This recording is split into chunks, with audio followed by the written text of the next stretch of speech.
Right, I sat down yesterday prepared to film a video about where Fabio Quartararo should race next year and why, in my opinion, he should join Aprilia. And then I saw this headline. Fabio Quartararo re-signs with Yamaha Racing for 2025 and 2026 MotoGP seasons. So that video has been scrapped and we will instead be talking about why Fabio Quartararo has re-signed with Yamaha and whether he's made the right decision, because I'm questioning his decision a bit here. I was very surprised when I found out he'd signed a new contract, because to me, it looked like all the signs were pointing towards him leaving. He'd repeatedly criticised the bike in the media, and he just seemed a bit fed up with Yamaha. I thought he was on his way out. So why has he committed the next 2 years of his career to Yamaha? Well, one factor is probably the fact he's now being paid $12 million per year to stay at Yamaha. That's probably the main contributing factor here, because I'll be honest, I wouldn't be able to turn down $12 million.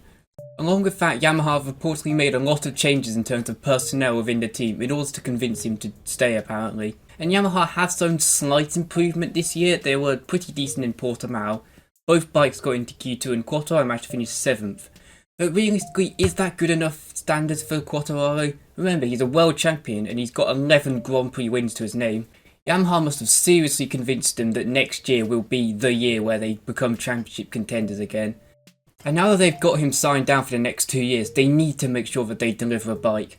Because if they disappoint him again, Quartararo will be looking elsewhere. Personally, I wouldn't be surprised if he's put in a break clause in his contract, which allows him to leave in 2026, if the bike in 2025 is just really bad. Another reason for him wanting to stay could be the fact that he wants familiarity. He's been on a Yamaha for his entire MotoGP career, and for him to change to join maybe Aprilia would be a big change for him, and maybe he just doesn't want that at this stage in his career. He might just not want to leave the comfort zone of Yamaha, but then some people may say that shows a lack of ambition. Moving to a new team and succeeding there would prove his worth as a world-class motorbike racer. So, has Fabio Quartararo made the right decision in staying at Yamaha for the next 2 years? I think in his mind he's made the right decision. He's going to be getting $24 million over the course of the next 2 years, which is money which will last him and his family many generations. But in terms of a racing point of view, I would have really liked to have seen him at Aprilia. I think Aprilia would have been able to offer him a title contending bike almost immediately, and having a rider like Quartararo would be able to take them up to the next level, and I truly think he could have maybe not won it, but I think he would have battled for the title in 2025 if he had joined them. With Yamaha, there's a lot of uncertainty about whether they will deliver a competitive bike. Remember, Yamaha are the only team on the grid which don't have a satellite team at the moment, which means naturally they just can't test as much during race weekends, and they'll be a bit behind teams like KTM and Aprilia who do have satellite teams. However, I have seen a few rumours saying that Yamaha are looking to get a satellite team for next year, with possibly the VR46 team becoming Yamaha, or even a Pramac team. Both of those are possibilities to maybe become satellite teams for Yamaha, which would be big for them. However, with the new concessions rule in MotoGP now, there is a good chance that Yamaha do get back to their best at some point. It may not happen this year or next year, but I think eventually they will get back to their best. It will just take a while and a bit of patience. And seemingly Quartararo is happy to be patient and wait for the bike to become good, with $12 million per year being his motivation when the bike isn't exactly performing.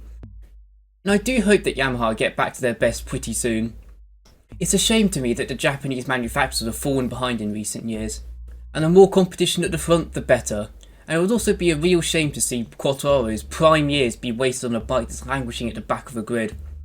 I think people forget just how talented Quartararo is. He's got 11 race wins to his name and multiple pole positions, and I truly think that with a good bike he'll be able to win multiple more world championships.